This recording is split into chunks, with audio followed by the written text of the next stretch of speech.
সবাইকে শুভেচ্ছা জানিয়ে মাছরাঙা দেশের সংবাদে স্বাগত জানাচ্ছি আমি সাবরিনা হাসনাত। দেশের অন্যান্য অঞ্চলের খবরের সঙ্গে আজ থাকছে চট্টগ্রাম বিভাগের সংবাদ কর্ণফুলীর তীরে। শুরুতে গার্ডিয়ান লাইফ ইন্স্যুরেন্স সংবাদ শিরোনাম।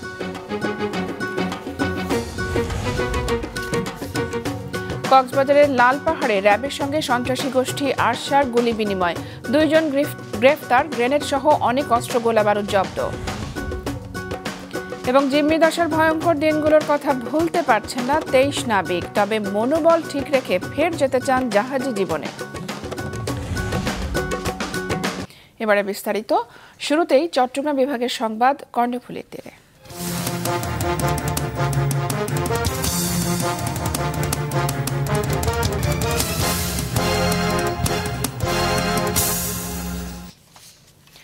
কক্সবাজারের রুখিয়ার লাল পাহাড়ে অভিযান চালিয়ে বিদেশি অস্ত্র, হ্যান্ড গ্রেনেড এবং রকেট শেল সহ বিপুল পরিমাণ গুলি উদ্ধার এবং আরশার 2 সদস্যকে গ্রেফতার করেছে র্যাব। রোহিঙ্গা ক্যাম্প সংলগ্ন গহীন পাহাড়ে মিয়ানমারের সশস্ত্র গোষ্ঠী আরাকান সালভেশন আর্মি আরশার আস্তানা শনাক্ত করা হয়। গত রাত 2টা থেকে অভিযান শুরু করে পুরো লাল পাহাড় ঘিরে ফেলে র্যাব। এ সময় সন্ত্রাসীরা গুলি চালালে র্যাবও পাল্টা গুলি ছোঁড়ে। সকাল 9টা পর্যন্ত অভিযানে একটি আস্তানা থেকে 2 জনকে গ্রেফতার করা হয়েছে। সেখান থেকে জব্দ করা হয় বিপুল পরিমাণ অস্ত্র, গ্রেনেড এবং রকেট শেল। বেলা 11:30টায় লাল পাহাড় এলাকায় ব্রিফিং করেন র্যাবের হেডকোয়ার্টারের মিডিয়া এবং গণমাধ্যম শাখার পরিচালক। যে এই সন্ত্রাসী গোষ্ঠী তারা পাহাড়ের এই দুর্গম অঞ্চলগুলো ব্যবহার করে এবং তারা দিনের বেলায় তারা কখনো কখনো সমতলে নেমে আসে, ক্যাম্পগুলোতে অবস্থান নেয়, আবার রাতের বেলা তারা ফিরে যায়, মিয়ানমারে প্রবেশ করে এবং এরপরে সে এই এক্সপ্লোসিভ এবং অন্যান্য বিষয়ের উপরে উচ্চতর প্রশিক্ষণ নিয়ে পুনরায় সে বাংলাদেশে অনুপ্রবেশ করে। আমাদের যে 2 জন আটককৃত, যে 2 জন অপরাধী, সলিম মাস্টার, তার বিরুদ্ধে 3টি হত্যা মামলা সহ একাধিক মামলার খবর আমরা পেয়েছি। আর পরবর্তী যে আরেকজন যে তার সহযোগী অর্থাৎ রিয়াজ, এই রিয়াজের নামেও একটি হত্যা মামলা সহ একাধিক মামলা রয়েছে।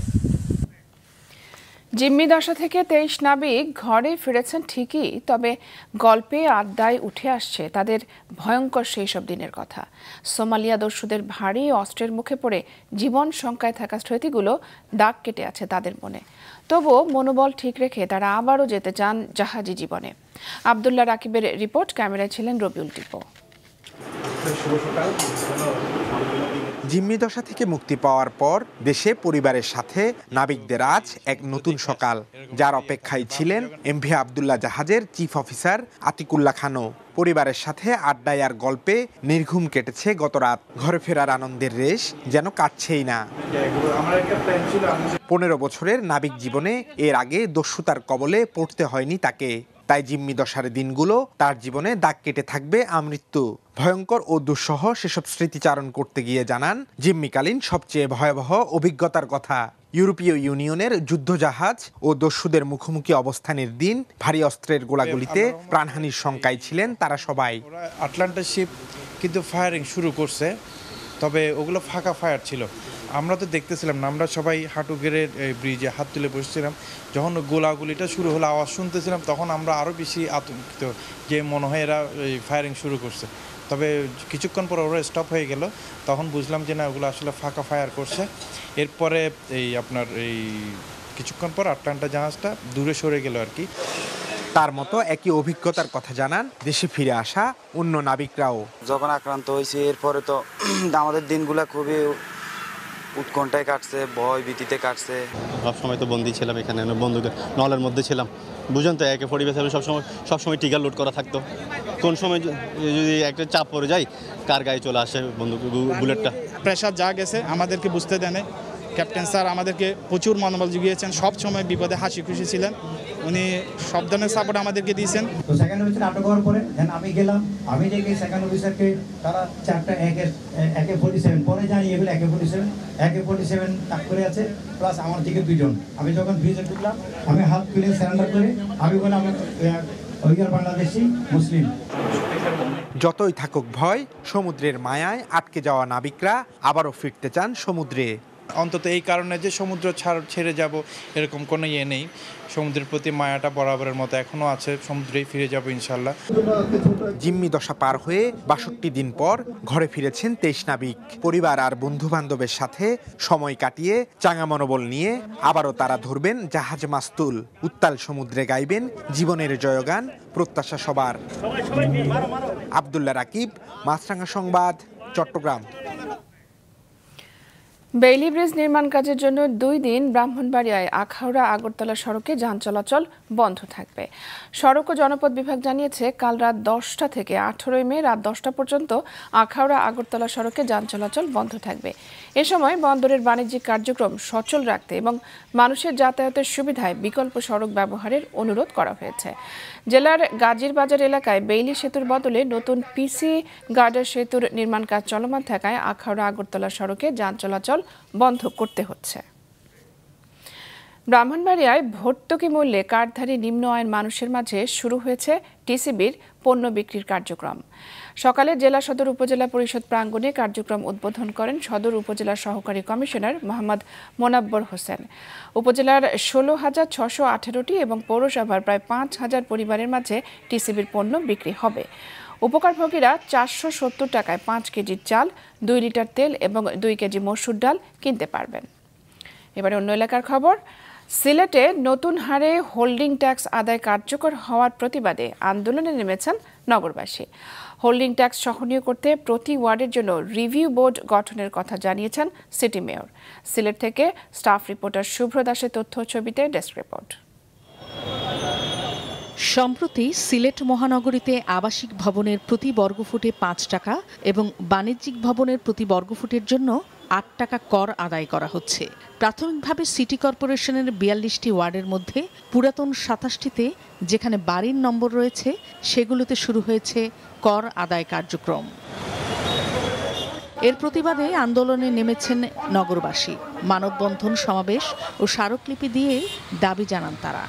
যার ১,০০০ টাকা তারা করে ইলেকশন বিজানে ২৫,০০০ টাকা, ৫০,০০০ টাকা, আমার ৮,২০০ টাকা, ওর জায়গায় বিজানে ১,৫৭,০০০ টাকা, ১,৫৭,০০০ টাকা। কিন্তু আমরা তো কোনো আয় নাই, কিচ্ছু নাই। স্টেক হোল্ডারদের সাথে কোনো আলোচনা করলেন, কিসের ভিত্তিতে করলেন, বেস লাইনটা কি, তার ক্রাইটেরিয়নটা কি, মাপকাঠিটা কি?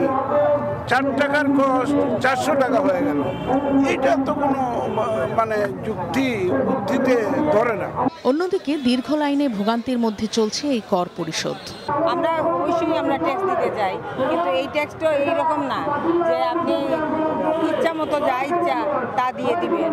মেয়র মহোদয় প্রতি আমাদের অনুরোধ থাকবে যে আমাদের দাবির প্রতি সম্মান প্রদর্শন করে পূর্বের নির্ধারিত হোল্ডিং ট্যাক্সটা যে অ্যাসেসমেন্ট সেটা বাতিল করে নতুনভাবে সবাই সাথে আলোচনা করে একটা কর নির্ধারণ। নাগরিক সমাজের আন্দোলনের মুখে হোল্ডিং ট্যাক্স সহনীয় করতে প্রতি ওয়ার্ডের জন্য রিভিউ বোর্ড গঠনের কথা জানিয়েছেন city mayor. Holding tax holder তারা হোল্ডিং ট্যাক্সটা যাতে একটু কষ্ট করে হলে দেন। কারণ হলো আমরা এই শহরের উন্নয়নের স্বার্থে, এই শহরের রাস্তাঘাট development, drain, culvert, school, college, clinic, এগুলোর স্বার্থেই কিন্তু ওনাদেরকে আমরা বিশেষভাবে অনুরোধ করব, সবার কাছে যাব এবং অনেকেই যদি কষ্ট পায় থাকেন। এবং আমরা একটা জিনিস মেকশিওর করতে চাই, যেটা হলো যে কোনো নাগরিক আমাদের কাছে আসতে পারবেন। আমাদের রিভিউ বসবে, রিভিউ বোর্ডের সাথে সামনে আসবেন, কথা বলবেন এবং তাদেরকে সহনীয় অবস্থায় নিয়ে আসা হবে। সিলেট মহানগরীর প্রায় ৭৫,০০০ হোল্ডিংয়ের বিপরীতে ১১,৭,৭,৭,৪৪৫ টাকা কর আদায়ের অনুমোদন দেওয়া হয় ২০২১ সালে। এ সময় বাস্তবসম্মত নয় বিবেচনায় নির্ধারিত হারে কর আদায় স্থগিত করে সিলেট সিটি কর্পোরেশন। মাছরাঙা নিউজ ডেস্ক। এক সপ্তাহ কিছুটা স্বাভাবিক থাকার পর আবারও বেড়েছে দেশের বিভিন্ন জেলার তাপমাত্রা। গতকাল থেকে দিনাজপুরের তাপমাত্রা ছিল ৩৫ থেকে ৩৬ ডিগ্রি। বিশেষ প্রয়োজন ছাড়া মানুষ ঘর হতে বের হচ্ছে না। গরমে অস্বস্তিতে রয়েছেন চুয়াডাঙ্গা এবং যশোরবাসীও। বৃষ্টির দেখা না মিললেও আকাশে হঠাৎ দেখা দিচ্ছে মেঘের আনাগোনা। গাইবান্ধায় বজ্রপাতে এরই মধ্যে 2 কৃষকের মৃত্যুর খবর পাওয়া গেছে। রাজশাহী, রংপুর ও খুলনা বিভাগের বিভিন্ন জেলাসহ টাঙ্গাইল, ফরিদপুর, কিশোরগঞ্জের উপর দিয়ে বইছে মৃদু তাপপ্রবাহ এবং তা আরও বেশ কয়েকদিন অব্যাহত থাকতে পারে বলে জানিয়েছে আবহাওয়া অধিদপ্তর। গতকালকে রাত থেকে যে গরমটা ছাড়ছে আর সকাল থেকে যে পরিমাণে যে রোদ শুরু হয়েছে, এই রোদের কারণে মানুষ রাস্তা থেকে বাইর হইতে পারতেছে না। গরমের কারণে বসে থাকা যাচ্ছে না, অস্থিরতা ভাব লাগছে, প্রচন্ড তাপ, এ তাপে কাজ করা যাচ্ছে না। গরিব মানুষ না খাটলেও চলছে না, কি করবে এখন, কষ্ট করে হলেও করতে হবে। দিনাজপুরের গরমের পরিস্থিতি নিয়ে কিছুক্ষণ আগে জানিয়েছেন আমাদের সহকর্মী রেজাউল করিম রঞ্জু। দিনাজপুরে গত 1 মাসে টানা তাপপ্রবাহ বিরাজ করছিল, এতে করে জনজীবন অতিষ্ঠ হয়ে পড়ছিল। তবে গত 1 সপ্তাহ থেকে আসলে যে তাপপ্রবাহ যে দিনাজপুরের উপর যে বয়ে যাচ্ছিল সেটি কিছুটা স্বাভাবিক হয়েছিল এবং জনগণের মাঝে স্বস্তি কিছুটা ফিরে এসেছিল। তবে গতকাল থেকে আবারও আমরা দিনাজপুরে লক্ষ্য করেছি যে এই তাপপ্রবাহের আমরা দিনাজপুর আবহাওয়া অফিস সূত্রে জানতে পেরেছি যে গতকাল থেকে দিনাজপুরে আবারও একটি মৃদু তাপপ্রবাহ বিরাজ করছে এবং এই তাপপ্রবাহের কারণে আসলে যে প্রচণ্ড গরম এবং প্রচণ্ড রৌদ্র, এতে করে জনজীবন অস্থির হয়ে পড়েছে এবং বিশেষ করে যারা খেটে খাওয়া মানুষ, যারা দিনমজুর, তারা আসলে প্রচণ্ড বিপদের মধ্যে পড়েছে এবং আসলে তারা ঠিকমতো কাজকর্ম করতে পারছে না। তো এদিকে আমরা আরেকটি বিষয়ে আমি জানাতে চাই, সেটি হচ্ছে যে আমাদের দিনাজপুর যে হাসপাতালগুলো রয়েছে সেগুলোতে আমরা লক্ষ্য করেছি যে আসলে অতিরিক্ত যে গরম, এই তাপ প্রবাহ, এর কারণেই আমরা হাসপাতালগুলোতে আসলে বাচ্চারা বিভিন্ন ডায়রিয়া থেকে শুরু করে আরও যে এই গরমজনিত যে রোগগুলো রয়েছে সেগুলো নিয়ে আসলে হাসপাতালে প্রতিনিয়ত ভর্তি হচ্ছে এবং হাসপাতাল আরেকটি বিষয় আমাদেরকে জানিয়েছে সিভিল সার্জন, সেটি হচ্ছে যে হাসপাতাল প্রতিনিয়ত চেষ্টা করছে তাদেরকে ভালোভাবে সেবা দেওয়ার এবং এখন পর্যন্ত হাসপাতালে পর্যাপ্ত স্যালাইন এবং আরও আনুষঙ্গিক যে ওষুধপত্র সব মজুদ রয়েছে। আগামী জুলাই মাস থেকে ডিজিটাল ভূমি জরিপ শুরু হতে যাচ্ছে বলে জানিয়েছেন ভূমিমন্ত্রী নারায়ণ চন্দ্র। এ কাজে সরকারি কর্মকর্তা সহ কেউ অনিয়ম করলে কঠোর আইনি ব্যবস্থা নেওয়া হবে বলে জানিয়েছেন তিনি। দুপুরে নারায়ণগঞ্জ জেলা প্রশাসনের সম্মেলন কক্ষে ডিজিটাল ভূমি জরিপ এবং ভূমি ব্যবস্থাপনা বিষয়ক সেমিনারে তিনি আরও বলেন, এই জরিপ হলে আদালতে জমি সংক্রান্ত মামলার চাপ কমে আসবে। তবে যেসব জমি নিয়ে আদালতে মামলা চলমান রয়েছে সেগুলো জরিপের আওতায় আসবে না। তিনি বলেন, নতুন প্রজন্মের হাতে একটি স্মার্ট ভূমি ব্যবস্থাপনা তুলে দেওয়াই এই জরিপের লক্ষ্য। পটুয়াখালীর লাউকাঠি নদী রক্ষায় অবৈধ স্থাপনা উচ্ছেদ অভিযান শুরু করেছে BIWTA। সকালে জেলার নদী বন্দরের পশ্চিম পাশে একটি খেয়াঘাটের স্থাপনা এবং একটি খাবার হোটেল এবং নদীর অপর তীরে অবৈধভাবে গড়ে ওঠা 4টি ডকইয়ার্ড উচ্ছেদ করা হয়। এ সময় জেলা প্রশাসনের প্রতিনিধি এবং আইন শৃঙ্খলা বাহিনীর সদস্যরা উপস্থিত ছিলেন। লাউকাঠি নদী রক্ষায় অবৈধ স্থাপনা উচ্ছেদ অভিযান অব্যাহত থাকবে বলে জানান পটুয়াখালী নদী বন্দরের সহকারী পরিচালক মামুনুর রশিদ। পেঁয়াজ রপ্তানির উপর নিষেধাজ্ঞা প্রত্যাহার করে নেয়ায় দীর্ঘ 5 মাস 7 দিন পর দিনাজপুরের হিলি স্থলবন্দর দিয়ে ভারত থেকে পেঁয়াজ আমদানি শুরু হয়েছে। গতকাল সন্ধ্যা 6:15টায় ভারত থেকে পেঁয়াজ বোঝাই একটি ট্রাক দেশে প্রবেশ করে। আমদানিকারকদের প্রতিনিধি আহমেদ আলী জানান, ভারত পেঁয়াজ রপ্তানির উপর থেকে নিষেধাজ্ঞা প্রত্যাহার করে নেয়ার পর থেকেই পেঁয়াজ আমদানির জন্য এলসি খোলা সহ সব প্রস্তুতি নিতে শুরু করে আমদানিকারকরা। কিন্তু ভারতে পেঁয়াজের উপর 40% রপ্তানি শুল্ক এবং $550 মার্কিন রপ্তানি মূল্য নির্ধারণ রয়েছে। এতে বর্তমানে পেঁয়াজের আমদানি মূল্য পড়ছে 65 থেকে 70 টাকা। রপ্তানি শুল্ক প্রত্যাহার করা হলে বন্দর দিয়ে পেঁয়াজ আমদানি বাড়বে বলে জানিয়েছেন ব্যবসায়ীরা। নোংরা ও অস্বাস্থ্যকর পরিবেশে মিষ্টি তৈরি এবং স্বাস্থ্যবিধি না মানায় মেহেরপুরের গাংনী আমিন মিষ্টান্ন ভাণ্ডার থেকে 1 লাখ টাকা জরিমানা করেছে ভোক্তা অধিকার সংরক্ষণ অধিদপ্তর। দুপুরে ওই বাজারে এক অভিযানে আমিন মিষ্টান্ন ভাণ্ডারের মিষ্টি তৈরির কারখানায় অস্বাস্থ্যকর এবং নোংরা পরিবেশ পাওয়া যায়। দেখা যায় কারখানা শ্রমিক এবং মিষ্টির কারিগরেরা কাজের সময় স্বাস্থ্যবিধি মানেন না। এই অভিযোগে ভোক্তা অধিকার আইনে হোটেল মালিককে দোষী সাব্যস্ত করে 1 লাখ টাকা জরিমানা আদায় করা হয়। বিদ্যুৎ সাশ্রয়ে উদ্বুদ্ধ করতে পাবনায় বিদ্যুৎ বিক্রয় ও বিতরণ বিভাগ নেসকোর উদ্যোগে অনুষ্ঠিত হয়েছে গ্রাহক সমাবেশ। সকালে প্রতিষ্ঠানটির কার্যালয়ে পাবনা অঞ্চলের তত্ত্বাবধায়ক প্রকৌশলী মোহাম্মদ রবিউল ইসলামের সভাপতিত্বে এ সভায় বক্তব্য দেন বিদ্যুৎ বিক্রয় ও বিতরণ বিভাগ 1 ও 2 এর নির্বাহী প্রকৌশলী মোহাম্মদ রবিউল ইসলাম ও Majidul Haque Mithun, Pabna chamber of commerce and industries প্রতিনিধি, বিভিন্ন শিল্প কলকারখানা, বড় বাণিজ্যিক ও আবাসিক গ্রাহকেরা। সভায় বিদ্যুৎ সাশ্রয়ের জন্য বিভিন্ন দিক নির্দেশনা দেওয়া হয় গ্রাহকদের। খুলনায় অনুষ্ঠিত হয়েছে প্রান্তিক জনগোষ্ঠীর সামাজিক অন্তর্ভুক্তির মাধ্যমে টেকসই নগরায়ন শীর্ষক সভা। ইউএসএইডের সহায়তায় স্থানীয় এক হোটেলে এই অনুষ্ঠানে উপস্থিত ছিলেন খুলনা 1 ও বাগেরহাট 4-এর সংসদ সদস্য এবং মহানগরীতে বসবাসরত 400 প্রান্তিক জনগোষ্ঠীর সদস্যরা। এ সময় কেডিএ, কে ওয়াসা সহ বিভিন্ন সরকারি দপ্তরের দায়িত্বপ্রাপ্ত কর্মকর্তাগণও উপস্থিত ছিলেন। প্রান্তিক জনগোষ্ঠীর পক্ষ থেকে প্রতিটি সিটি কর্পোরেশনে মনিটরিং ফ্রেমওয়ার্ক তৈরি, খুলনার প্রতিটি ওয়ার্ডে মডেল ওয়ার্ড ঘোষণা, প্রতিটি ওয়ার্ডে পানির এটিএম বুথ স্থাপন সহ 5 দফা দাবি তুলে ধরা হয়।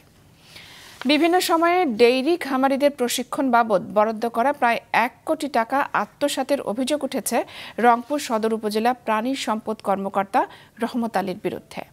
দুপুরে প্রাণী সম্পদ সংবাদ সম্মেলনে এই অভিযোগ করে Rangpur dairy farmers association RDF। এ সময় বলা হয়, খামারির দক্ষতা উন্নয়নে সদর উপজেলায় 1560 জন খামারির সমন্বয়ে 39টি গ্রুপ করা হয়, যেখানে প্রতি মাসে একটি করে মোট 14টি প্রশিক্ষণ অনুষ্ঠিত হয়।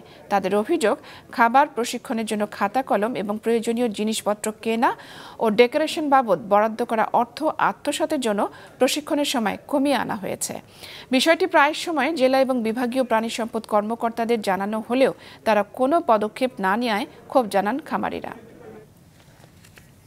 যশোর ও নরসিংদীতে বোরোর বাম্পার ফলন হয়েছে, তবে বাজারে ধানের ন্যায্য দর না পাওয়ায় হাসি নেই কৃষকের মুখে। Desk report. মাঠে মাঠে চলছে ধান কাটা। যদিও যশোরে নাবি জাতের কিছু ধান এখনো পুরো পাকেনি। ঝড় বৃষ্টিতে নষ্ট হওয়ার আশঙ্কায় আগেভাগেই আধা পাকা ধান ঘরে তুলছেন কৃষকরা। এবছর ধানের খুব ভালো ফলন পাচ্ছি, 25 থেকে 26 মণ পর্যন্ত ধান যাবে বিঘা ভুঁই আশা করা যায়। এই জন্য আমরা খুব পাড়াপাড়ি করতেছি, এই রোদের বাতাসের জন্য আমরা তাড়াতাড়ি রোদ বাতাস কিচ্ছু মানছি না। প্রতিমন ধান উৎপাদনে কীটনাশক, সেচ ও শ্রমিক মজুরি সহ সব মিলিয়ে অন্তত 1200 টাকা খরচ পড়ছে নরসিংদীর কৃষকদের। অথচ বাজারে মন প্রতি ধান 900 থেকে 1000 টাকায় বিক্রি করায় গুনতে হচ্ছে লোকসান। জিনিসপত্রের দাম বেশি, জিনিসপত্রের দাম যদি কমায় দিত সরকার, তখন মনে করেন একটু আঙ্গ ভালো হইলে, গৃহস্থর ভালো হইলে, ধানের দামটা একটু বাড়াই দিলে তো সুন্দর হইলে। আমরা 3 বেলা খাওয়াইয়া 1100 টাকা বেতন নেই, এরপরে বাজারের বাজার বেশি, আঙ্গলে পুষে না। ধান বুইনা মনে করেন যে টাকা মনে করেন খরচ হয়, তাতে ধান দাইবার গেলে বাদে দেখা গেছে তার থেকে বেশি টাকা লেগে যায়।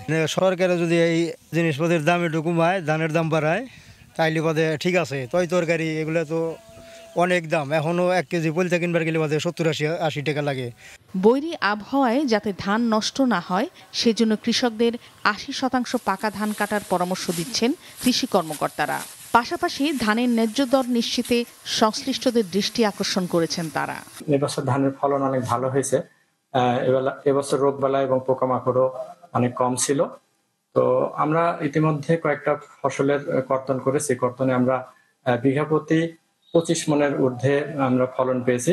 তবে আশা করা যায় আমরা এবছর 25 থেকে 30 মণ এই এভারেজ ফলনটা আমরা এবছর পাবো। এবছর আমাদের আবহাওয়া অনুকূলে থাকার জন্য এবং আমাদের অন্যান্য যে সমস্ত যে ধানের যে পরিচর্যা এবং আমাদের কৃষি সম্প্রসারণ অধিদপ্তরের পক্ষ থেকে কৃষকদের সার্বিক সহযোগিতার ফলে এবার কিন্তু আমাদের বাম্পার ফলন হয়েছে। তবে আমাদের যে কৃষকদের যে উৎপাদন খরচ সেটি বর্তমানে দিন দিন কিন্তু বৃদ্ধি পাচ্ছে, সেই তুলনায় কিন্তু কৃষক কিন্তু বাজারে দাম পাচ্ছে না। আমাদের যে ধানের দর সেটি যদি আরও বৃদ্ধি পেত তাহলে কৃষকরা কিন্তু লাভবান হতো। কৃষি সম্প্রসারণ অধিদপ্তরের তথ্য মতে 2 জেলাতেই এবার ধান উৎপাদনের লক্ষ্য ছাড়িয়েছে। নাদিয়া আফরিন, মাছরাঙা নিউজ ডেস্ক।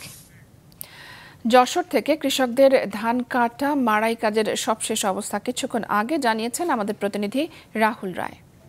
যশোরে ঝড় বৃষ্টি আশঙ্কায় বড় চাষিরা তাদের উৎপাদিত ধান ঘরে তুলতে ব্যস্ত হয়ে পড়েছেন। পুরোপুরি ধান না পাকলেও অনেকেই আসলে কিছুটা পাকা এবং কিছুটা কাঁচা ধান ঘরে তোলার জন্য আসলে ব্যস্ত হয়ে পড়েছেন। আমরা মাঠে মাঠে দেখেছি যে চাষিদের ব্যস্ততা, একদিকে সূর্যের চোখ রাঙানি, তাতেও আসলে তাদের দমাতে পারছে না। এই প্রখর রৌদ্রে তারা আসলে কাজ করছেন, কেউ ধান কাটছেন, কেউ বা মাড়াই করছেন, আবার কেউ বা কাটা ধান বাড়িতে নিয়ে যাওয়ার চেষ্টা করছেন। তারা বলছেন যে অনেক উৎপাদিত ফসল আসলে তাদের নষ্ট হয়েছে গত কয়েক বছর, এবার আসলে তারা কিছুটা সময় পেয়েছেন। আমরা বিভিন্ন এলাকায় আসলে খোঁজ খবর নিয়েছি যে বোরো ধানের বাম্পার ফলন হয়েছে এবং যদি তারা ঘরে ঠিক মতো তুলতে পারেন তাহলে এবং দাম যদি স্বাভাবিক থাকে তাহলে তারা লাভের আশা করছেন। এই মুহূর্তে আসলে বোরো ধানের দাম কিছুটা কম রয়েছে, তবে ঘরে ফসল তোলার পরপরই আসলে বোরো ধানের দাম বাড়বে বলে তারা আশা করছেন। আর যদি দাম স্বাভাবিক থাকে তাহলে তারা লাভবান হবে বলে মনে করছেন। ব্রাহ্মণবাড়িয়ার আখাউড়ায় কৃষকদের কাছ থেকে সরাসরি বোরো ধান সংগ্রহ শুরু হয়েছে। গতকাল বিকেলে উপজেলা পরিষদ ভবনের সামনে কৃষকদের কাছ থেকে সরাসরি ধান সংগ্রহ অভিযান উদ্বোধন করা হয়। এবারে উপজেলায় 543 টন ধান সংগ্রহ হবে। প্রতি মণ ধানের দাম নির্ধারণ করা হয়েছে 1280 টাকা। একজন কৃষক 3 মণ থেকে 3 টন ধান বিক্রি করতে পারবেন। গোপালগঞ্জে নির্বাচনের পরবর্তী সহিংসতার ঘটনায় নিহত মোহাম্মদ ওয়াসিকুর রহমান ভূঁইয়ার মরদেহ নিয়ে ঢাকা খুলনা মহাসড়ক অবরোধ করে বিক্ষোভ সমাবেশ করেছে বিক্ষুব্ধ জনতা। বেলা 1টায় ঢাকা খুলনা মহাসড়কের চেচনিয়াকান্দি এলাকায় এই বিক্ষোভে আওয়ামী লীগ, যুবলীগ, ছাত্রলীগের নেতাকর্মী সহ জনপ্রতিনিধিরা উপস্থিত ছিলেন। পরে গোপালগঞ্জের জেলা প্রশাসক এবং পুলিশ সুপার ঘটনাস্থলে গিয়ে বিক্ষোভকারীদের বিচার নিশ্চিত করার আশ্বাস দিলে অবরোধ তুলে নেওয়া হয়। পটুয়াখালীর কলাপাড়ায় এক শিক্ষককে মারধরের প্রতিবাদে মানববন্ধন এবং সমাবেশ করেছে শিক্ষক শিক্ষার্থীরা। সকালে বিক্ষোভ মিছিলটি উপজেলার মিস্ত্রিপাড়া ফাতেমা হাই স্কুল থেকে শুরু করে মিস্ত্রিপাড়া বাজারে গিয়ে শেষ হয়। এতে উপজেলার বিভিন্ন প্রতিষ্ঠানের শিক্ষক এবং বর্তমান সাবেক শিক্ষার্থীরা অংশ নেন। গতরাতে তুচ্ছ ঘটনাকে কেন্দ্র করে স্কুলের শরীরচর্চা শিক্ষক মোহাম্মদ শাহ আলমের উপর হামলা করে সন্ত্রাসীরা। এ সময় তাকে রক্ষা করতে আসলে সাবেক এক শিক্ষার্থীর উপরও হামলা হয়। Bangladesh controller and auditor general সিএজির 51তম প্রতিষ্ঠাবার্ষিকী পালন এবং তাৎক্ষণিক সেবা দেওয়ার লক্ষ্যে রংপুরে 3 দিনের বিশেষ সেবা দিয়েছে প্রতিষ্ঠানটি। রবিবার থেকে শুরু হওয়া এই কার্যক্রমের শেষ দিন ছিল কাল। এর আওতায় নিয়মিতদের পাশাপাশি অবসরপ্রাপ্ত সরকারি চাকরিজীবীরা নিজেদের অ্যাকাউন্টের জন্য লাইভ ভেরিফিকেশন অ্যাপস বিষয়ে ধারণা এবং লাইভ ভেরিফিকেশন করতে পেরেছেন। এতে পেনশন সহ দীর্ঘদিনের নানা সমস্যা সমাধানে তাৎক্ষণিক সেবা পান সংশ্লিষ্ট।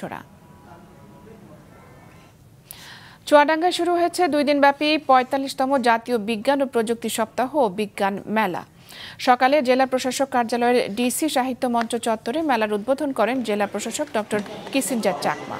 মেলার 25টা স্টলে জেলার বিভিন্ন স্কুল, কলেজ এবং মাদ্রাসার শিক্ষার্থীরা অংশ নিচ্ছে। আগামীকাল শেষ হবে এই মেলা। মাছরাঙা দেশের সংবাদ শেষ করার আগে গার্ডিয়ান লাইফ ইন্স্যুরেন্স সংবাদ শিরোনামগুলো জানিয়ে দিচ্ছে আরও একবার। কক্সবাজারের লালপাহাড়ে র্যাবের সঙ্গে সন্ত্রাসী গোষ্ঠী আরশার গুলি বিনিময়, 2 জন গ্রেফতার। গ্রেনেড সহ অনেক অস্ত্র, গোলা বারুদ জব্দ। জিম্মি দশার ভয়ঙ্কর দিনগুলোর কথা ভুলতে পারছেন না 23 নাবিক, তবে মনোবল ঠিক রেখে ফের যেতে চান জাহাজী জীবনে।